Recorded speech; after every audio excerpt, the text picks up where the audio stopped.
মমতা বন্দ্যোপাধ্যায়ের হাত যার মাথায় থাকবে, অভিষেক বন্দ্যোপাধ্যায়ের হাত যার মাথায় থাকবে সেই নেতা, বাকি সময়ই কথা বলে। তৃণমূল কংগ্রেস ছাড়া অন্য কোনো দলের কোনো অস্তিত্ব আছে বলে আমি মনে করি না। তৃণমূল কংগ্রেস একটা বড় পরিবার।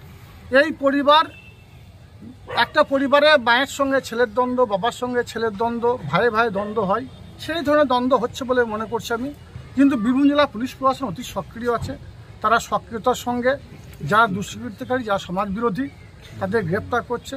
আর একটা কথা, আমি রাজনীতিটা করি, এটা আমার নেশা, আমি পেশা হিসেবে কোনো সময় নিয়ে নিই, আর নেবও না।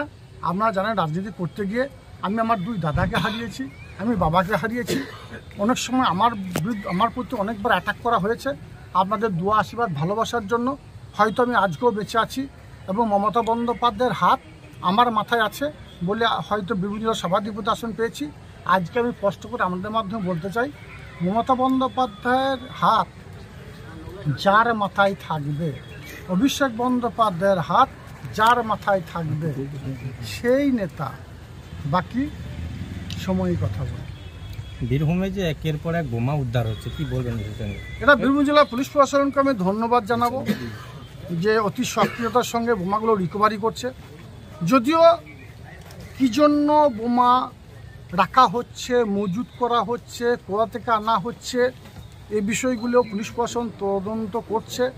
আইনের বিচার অনুযায়ী, আইনের শাসন অনুযায়ী আইনের পথে চলবে, সেই পথে তাদের বিচার হবে।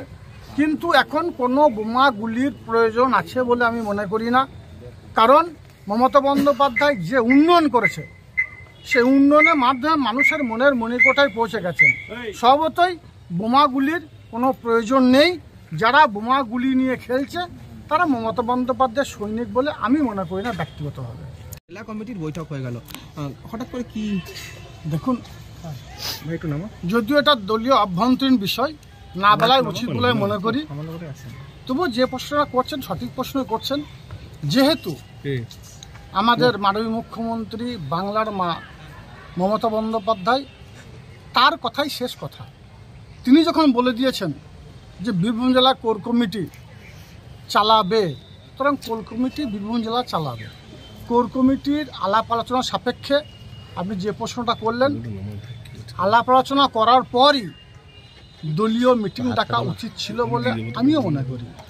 হয়তো এই যে বিষয়টা আছে, ভোটাধিকার প্রয়োগের বিষয় বা ভোটার কার্ড, অ্যাপিক কার্ডের বিষয়, এটা এসেনশিয়াল বিষয় ছিল, সেই জন্য হয়তো মিটিংটা ডেকেছেন। কিন্তু তবুও আমি বলবো যে মিটিংটা আমাদের কোর কমিটির যিনি আহ্বায়ক আছেন তার ডাকা প্রয়োজন ছিল।